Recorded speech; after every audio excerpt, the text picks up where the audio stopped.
നാവിൻ്റെ സുന്നത്തുകൾ വളരെ പ്രധാനപ്പെട്ടതാണ്. നാവിൻ്റെ ഏറ്റവും പ്രധാനപ്പെട്ട സുന്നത്ത് സംസാരിക്കാതിരിക്കലാണ്, സംസാരിക്കലല്ല. നാവിൻ്റെ സുന്നത്ത് സംസാരിക്കലല്ല, സംസാരിക്കാതിരിക്കലാകുന്നു. സംസാരിക്കാൻ നമ്മൾ പഠിക്കേണ്ടതില്ല. ഉമ്മാന്റെ ഗർഭപാത്രത്തിൽ വെച്ച് കുട്ടികൾ കരയൽ ആരംഭിക്കുന്നുണ്ടെന്നാണ്, അത് കുട്ടിയുടെ സംസാരമാണ്. അപ്പൊ ഉമ്മാന്റെ ഗർഭപാത്രത്തിൽ വെച്ച് തന്നെ നമ്മൾ സംസാരിക്കാൻ പഠിച്ചിട്ടുണ്ട്. ഇനി പഠിക്കാനുള്ളത് എങ്ങനെ സംസാരിക്കാതിരിക്കാം എന്നതാണ്. എങ്ങനെ സംസാരിക്കാം എന്നല്ല, എങ്ങനെ സംസാരിക്കാതിരിക്കാമെന്നാണ് യഥാർത്ഥത്തിൽ ഇനി പഠിക്കാനുള്ളത്. ഹുജ്ജത്തുൽ ഇസ്ലാം അബൂ ഹാമിദുൽ ഗസാലി റളിയല്ലാഹു അൻഹു ഇറാഖിലെ ഏറ്റവും പ്രധാനപ്പെട്ട ബഗ്ദാദ് അങ്ങാടിയിലുള്ള പള്ളിയിലെ ഖത്തീബും അക്കാലത്ത് നിലവിലുണ്ടായിരുന്ന ബഗ്ദാദ് യൂണിവേഴ്സിറ്റിയുടെ പ്രിൻസിപ്പളുമായിരുന്നു. ബഗ്ദാദ് യൂണിവേഴ്സിറ്റിയുടെ പ്രിൻസിപ്പളാണ് ഇറാഖിലെ പ്രസിദ്ധമായ ജുമാഅത്ത് പള്ളിയിലെ ഖത്തീബാണ്. വെള്ളിയാഴ്ച അദ്ദേഹം ജുമാഅക്ക് ശേഷം പ്രഭാഷണം നടത്തും. മഹാനവറുകളുടെ പ്രസംഗം കേൾക്കാൻ വേണ്ടി മാത്രമായി പള്ളി നിറഞ്ഞു കവിയും. വലിയ പ്രഭാഷകനായിരുന്നു, വലിയ ദായിയായിരുന്നു, വലിയ ദാവാ പ്രവർത്തകനായിരുന്നു. എന്തൊക്കെ ദാവത്ത് നടത്തിയിട്ട് എന്താ കാര്യം? മൂപ്പരെ ജ്യേഷ്ഠൻ നിസ്കരിക്കാൻ വരില്ല. നാട്ടുകാർ മുഴുവൻ നന്നാവുണ്ട്, ജ്യേഷ്ഠൻ നിസ്കരിക്കൂല. അങ്ങനെ അവസാനം കുടുങ്ങിയിട്ട് ഉമ്മാനോട് ചെന്ന് പറഞ്ഞു, ഉമ്മ ഇങ്ങളൊന്ന് ഇക്കാക്കാട് പള്ളിക്ക് വരാൻ വേണ്ടി പറയണം, ഞാൻ ആകെ കുഴങ്ങിയായിരുന്നു. എന്താ മോനെ പ്രശ്നം എന്ന് ചോദിച്ചപ്പോൾ പറഞ്ഞു, എൻ്റെ പ്രസംഗം കേൾക്കാനും ജുമയിൽ പങ്കെടുക്കാനും നിസ്കരിക്കാനും ഒരുപാട് ആളുകൾ പള്ളിയിൽ വരുന്നുണ്ട്. എൻ്റെ ജ്യേഷ്ഠൻ മുഹമ്മദുൽ ഗസാലി മാത്രം വരുന്നില്ല. അതുകൊണ്ട് ഉമ്മ ഒന്ന് പറഞ്ഞിട്ട് അവനോടൊന്ന് പള്ളിക്കൊക്കെ വരാൻ വേണ്ടി പറയണം. ഉമ്മ പറഞ്ഞു, മോനെ ഞാൻ പറഞ്ഞോളാം. അങ്ങനെ ഉമ്മ പറഞ്ഞു, മോനെ നിന്റെ അനിയൻ ഈ നാട്ടിലെ ഏറ്റവും പ്രസിദ്ധമായ പള്ളിയിലെ ഖത്തീബാണ്, എനിക്കറിയാലോ. ഓനാകെ ഒരു പ്രശ്നമേ ഉള്ളൂ, ഇജ്ജ് നിസ്കരിക്കാൻ ചെല്ലണില്ല എന്നുള്ള ആകെ ഒരു പ്രശ്നമുള്ളൂ. അതുകൊണ്ട് മോനൊന്ന് പള്ളിയിൽ പോയി നിസ്കരിക്കണം എന്ന് പറഞ്ഞു. ആയിക്കോട്ടെ പറഞ്ഞു, ഞാൻ പോയിക്കോളാം, ഇപ്പം എന്താ കുഴപ്പം? മുഹമ്മദ് ഗസാലി നിസ്കരിക്കാത്ത ആളൊന്നല്ല കേട്ടോ, പള്ളിയേക്ക് വരില്ലാന്നേ ഉള്ളൂ, ഞാൻ പോയിക്കോളാം. അതിനിപ്പം അടുത്ത വെള്ളിയാഴ്ച പോവാറുണ്ട്. പിന്നത്തെ വെള്ളിയാഴ്ച നേരത്തെ തന്നെ വന്ന അവല് സൊഫിലിരുന്നു. അബൂ ഹാമിദുൽ ഗസാലിക്ക് സന്തോഷമായി. ഇന്ന് ഇക്കാക്ക ജുമയ്ക്ക് വന്ന ദിവസമാണ്, ഇന്നത്തോടുകൂടെ എല്ലാ പ്രശ്നവും തീരാൻ പോവുകയാണെന്നാണ് മൂപ്പര് കരുതിയത്. ഖുത്ബ കഴിഞ്ഞ് നിസ്കാരം തുടങ്ങി. രണ്ടാമത്തെ റക്അത്തേക്ക് നീച്ചപ്പോ മുഹമ്മദുൽ ഗസാലി കയ്യച്ച് കണ്ട് മുന്നിൽ കൂടി ഒരൊറ്റ പോക്കാണ് പോയി. വന്നിട്ടില്ലെങ്കിൽ അത്ര തന്നെ കുഴപ്പമുണ്ടായിരുന്നില്ല, വന്നതിനാൽ ആകെ കുടുങ്ങി. ചില ആൾക്കാർ വന്നാൽ ആകെ കുടുങ്ങുമല്ലോ, അതേമാതിരിയായി. വന്നിട്ടില്ലെങ്കിൽ അത്ര തന്നെ കുഴപ്പമുണ്ടായിരുന്നില്ല. ജുമാ കഴിഞ്ഞ ഉടനെ അബൂ ഹാമിദുൽ ഗസാലി പള്ളിയിൽ നിന്ന് ആരോടും സംസാരിക്കാൻ നിൽക്കാതെ ഇറങ്ങി ഉമ്മാന്റെ അടുത്ത് ചെന്നിട്ട് സങ്കടം പറഞ്ഞു, ഉമ്മ ഇക്കാക്ക പള്ളിയേക്ക് വന്നിട്ടില്ലെങ്കിൽ ഞാൻ ഇങ്ങനെ തന്നെ സ്വീപ്പായിരുന്നില്ല, വന്നതിനാലെ ഞാൻ ആകെ കുഴങ്ങി. ഓന് രണ്ടാമത്തെ റക്അത്തേക്ക് ഇമാമോട് നീച്ചപ്പോ കയ്യഴിച്ചു പോയി പറഞ്ഞു. മുഹമ്മദുൽ ഗസാലി വന്നപ്പോ ഉമ്മ ചോദിച്ചു, മോനെ ഇന്ന് നീ ജുമാക്ക് പള്ളിയിൽ പോയി രണ്ടാം റക്അത്തിൽ നിന്ന് എഴുന്നേറ്റ് പോന്നതെന്തേ? ആ സമയത്ത് മുഹമ്മദുൽ ഗസാലി പറഞ്ഞു, ഉമ്മ രണ്ടാമത്തെ റക്അത്തിലേക്ക് എഴുന്നേൽക്കുന്നത് വരെ നിസ്കാരത്തിനൊരു പ്രശ്നം ഉണ്ടാകുന്നില്ല. രണ്ടാമത്തെ റക്അത്തിലേക്ക് എഴുന്നേറ്റപ്പോ ഇമാമ് രക്തത്തിലാകെ കുളിച്ചപ്പോ ഞാൻ ഇങ്ങോട്ട് പോന്നു പറഞ്ഞു, ചോരയിലാകൺ പെനഞ്ഞു, അപ്പൊ ഞാൻ അങ്ങോട്ട് പോന്നു പറഞ്ഞു. എന്നിട്ട് മൂപ്പര് പെരേന്നാണ്ട് ഇറങ്ങി പോവുകയും ചെയ്തു. വൈകുന്നേരം അബൂ ഹാമിദുൽ ഗസാലി വന്നപ്പോ ഉമ്മ പറഞ്ഞു, മോനെ നിന്റെ ജ്യേഷ്ഠൻ പറഞ്ഞത് രണ്ടാം റക്അത്തിലേക്ക് എഴുന്നേറ്റപ്പോ രക്തത്തിൽ ആകെ കുളിച്ചു, അപ്പൊ ഞാൻ പോന്നു എന്നാ പറഞ്ഞത്. ഇത് കേട്ടപ്പോ അബൂ ഹാമിദുൽ ഗസാലി പറഞ്ഞു, ഉമ്മ അത് കാക്ക പറഞ്ഞത് കാര്യമാണ് പറഞ്ഞു, അത് ശരിയാണ്. എന്താ സംഭവം? ഹുജ്ജത്തുൽ ഇസ്ലാം അബൂ ഹാമിദുൽ ഗസാലി തന്റെ വജീസിന്റെ രചന നടന്നുകൊണ്ടിരിക്കുകയാണ്. ആദ്യം ബസീത്ത് എഴുതി, വിശാലമായ കർമ്മശാസ്ത്ര ഗ്രന്ഥം എഴുതി കഴിഞ്ഞപ്പോൾ മൂപ്പർക്ക് തന്നെ തോന്നി, ഒരാൾ ജീവിതകാലം മുഴുവൻ നോക്കിയാലും ഇത് തീരൂല, ഒന്ന് ചുരുക്കുക തോന്നി. അങ്ങനെ മൂപ്പരന്നെ അതൊന്ന് ചുരുക്കി, അതാണ് വസീത്ത് എന്ന് പറയുന്നത്. വസീത്ത് എഴുതി കഴിഞ്ഞപ്പോൾ മൂപ്പർക്ക് തന്നെ തോന്നി, ഇതൊന്നും ഇപ്പോൾ ഒരാൾ നോക്കിയെത്തൂല, ഒന്നും കൂടി ചുരുക്കുകയെന്ന്. അങ്ങനെ മൂന്നാമത്തെ ചുരുക്കലാണ് വജീസ്. മൂന്നാമത്തെ ചുരുക്കൽ നടക്കുകയാണ്. ഹൈദ് നിഫാസിന്റെ മസല ഇങ്ങനെ എഴുതിക്കൊണ്ടിരിക്കുമ്പോഴാണ് പള്ളിക്കന്ന് വാങ്ങിക്കൊടുത്തത്. അതിൽ മൂപ്പര് ആ പേനയും കടലാസും അവിടെ വെച്ചുകൊണ്ട് പള്ളിയേക്ക് പോയതാണ്. രണ്ടാമത്തെ റക്അത്ത് കണ്ട് എഴുന്നേറ്റപ്പോൾ ആ എഴുതിയതിന്റെ ബാക്കി ഇങ്ങനെ ഓർമ്മ വന്നു. അതാണ് ചോരയിൽ കുളിച്ചു പറഞ്ഞത്. വേഗം പോയി. അബൂ ഹാമിദുൽ ഗസാലി വീട്ടിൽ നിന്നിറങ്ങി നേരെ ജ്യേഷ്ഠനെ അന്വേഷിച്ച് പുറപ്പെട്ടു. ജ്യേഷ്ഠനെ അന്വേഷിച്ച് കണ്ടുപിടിച്ചിട്ട് ജ്യേഷ്ഠനോട് പറഞ്ഞു, ഇക്കാക്ക എന്നെ ഒന്ന് നേരാക്കണം എന്ന് പറഞ്ഞു, എന്നെ ഒന്ന് നന്നാക്കി തരണം. ആ സമയത്ത് അബൂ ഹാമിദുൽ ഗസാലിയോട് ജ്യേഷ്ഠൻ മുഹമ്മദുൽ ഗസാലി പറഞ്ഞതാണ്, നന്നാക്കണേന് കുഴപ്പമൊന്നുമില്ല, ഞാൻ നന്നാക്കാം, പക്ഷേ 2 കൊല്ലം മിണ്ടാതിരിക്കണം, അത്യാവശ്യത്തിന് മാത്രമേ സംസാരിക്കുള്ളൂ, അങ്ങനെ 2 കൊല്ലം മിണ്ടാതിരിക്കാൻ തയ്യാറുണ്ടെങ്കിൽ നന്നാക്കാന്ന് പറഞ്ഞു. ആയിക്കോട്ടെ എന്ന് പറഞ്ഞു. അങ്ങനെ പള്ളിയിലെ ജോലി രാജിവെച്ചു, കോളേജിന്റെ പ്രിൻസിപ്പൽ സ്ഥാനം രാജിവെച്ചു, ഇറാഖിന്റെ പ്രാന്തപ്രദേശത്തുള്ള മസ്ജിദ് തൂസ് എന്ന പള്ളിയിൽ പോയി 2 കൊല്ലം സംസാരിക്കാതെ താമസിച്ചു.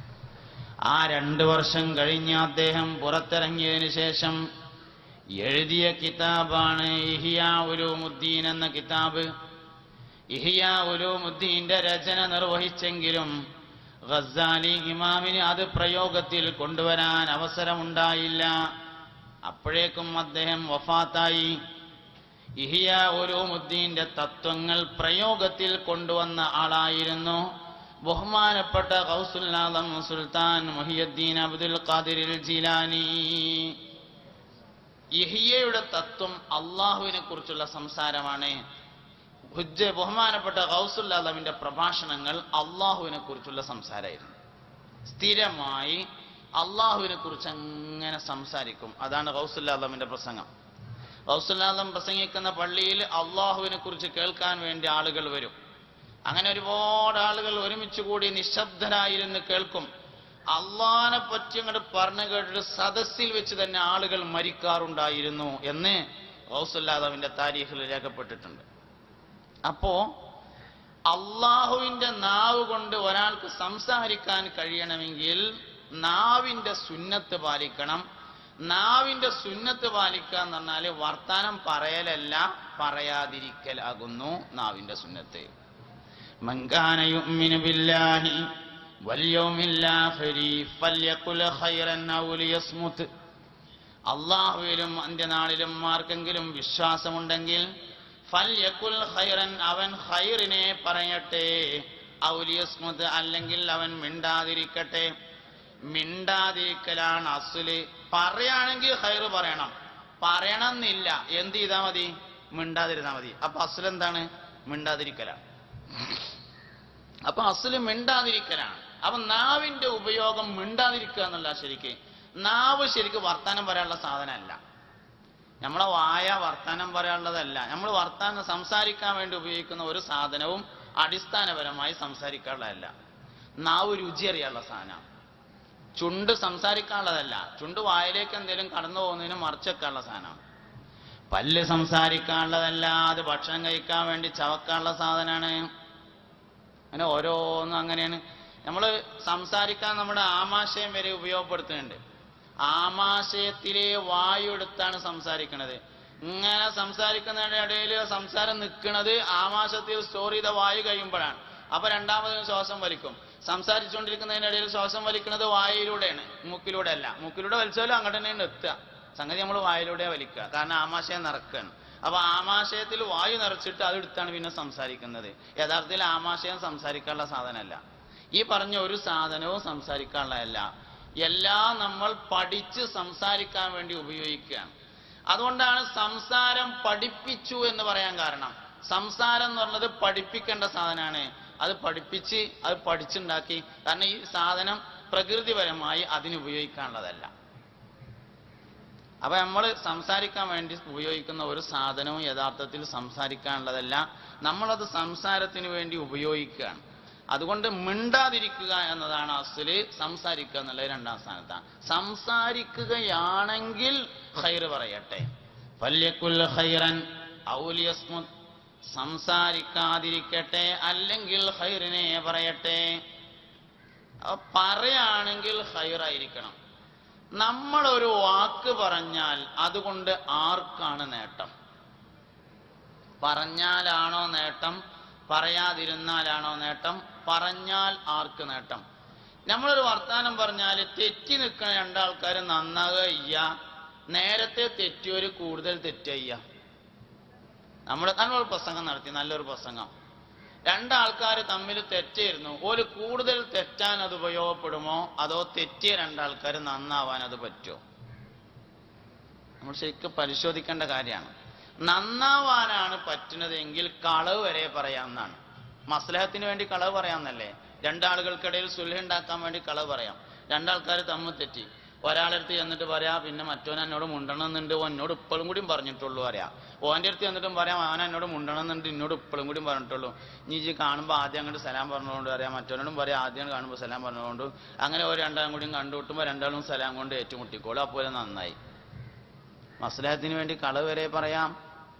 പക്ഷെ നമ്മൾ സംസാരിക്കുന്ന സംസാരം കൊണ്ട് മസ്ലഹത്താണോ ഉണ്ടാവുന്നത്, അതല്ല മഫ്സദത്താണോ ഉണ്ടാവുന്നത്? എന്തുകൊണ്ട് മസ്ലഹത്തില്ലാതിരിക്കുകയും എന്തുകൊണ്ട് മഫ്സദത്ത് ഉണ്ടാവുകയും ചെയ്യുന്നു എന്നതാണ് പഠന വിഷയം. മുഹമ്മദ് നബി സല്ലല്ലാഹു അലൈഹി വസല്ലമ തങ്ങൾ 23 കൊല്ലം 63 കൊല്ലവും സംസാരിച്ചു. 23 കൊല്ലം ദഅവത്തിന്റെ ഭാഗമായി സംസാരിച്ചു. 63 കൊല്ലം സംസാരിച്ചിട്ടുണ്ട്. 23 കൊല്ലം ദഅവത്തിന്റെ ഭാഗമായി തന്നെ സംസാരിച്ചിട്ടുണ്ട്. ഒരു ലഫ്ള് പോലും തിരിച്ചെടുക്കേണ്ടതില്ല. ഞാൻ ആ പറഞ്ഞതിൻ്റെ അടുത്ത് അബദ്ധം പറ്റിയതാണ് എന്നൊരിക്കൽ പോലും പറയേണ്ടി വന്നിട്ടില്ല. നമ്മൾ എന്തെങ്കിലും പറഞ്ഞാൽ അതിൽ അബദ്ധം മാത്രമേ ഉണ്ടാവുന്നുള്ളൂ, സുബദ്ധങ്ങൾ ഉണ്ടാവുന്നില്ല. എന്നാൽ പുണ്യനബി സല്ലല്ലാഹു അലൈഹി വസല്ലമ തങ്ങൾ സംസാരിച്ച സംസാരങ്ങളിലൊന്നും മടക്കിയെടുക്കേണ്ടതോ തിരുത്തി പറയേണ്ടതോ ആയി വന്നിട്ടില്ല. വഹിയിന്റെ അടിസ്ഥാനത്തിൽ ആദ്യം പറയുകയും വഹിയിന്റെ അടിസ്ഥാനത്തിൽ തന്നെ പിന്നീട് തിരുത്തുകയും ചെയ്തതല്ലാതെ, അത് ആദ്യത്തേതും വഹിയാണ്, രണ്ടാമത്തേതും വഹിയാണ്. വഹിയിന്റെ അടിസ്ഥാനത്തിൽ ആദ്യം വന്നു, വഹിയിന്റെ അടിസ്ഥാനത്തിൽ പിന്നെ വന്നു. അപ്പൊ ഇങ്ങനെ നമ്മുടെ സംസാരത്തെ നിയന്ത്രിക്കാൻ പഠിക്കണം. ശരിക്കും മൊബൈൽ ഫോണിന്റെ പരസ്യം തന്നെ ഇനി ഇവിടുന്നാണ് പറഞ്ഞു തുടങ്ങിക്കോളി, 10 വയസ്സേ ഉള്ളൂ എന്നാണ്. പറഞ്ഞുകൂടിയാണ്ട് ധാരാളം പറഞ്ഞോളി എന്നാണ്.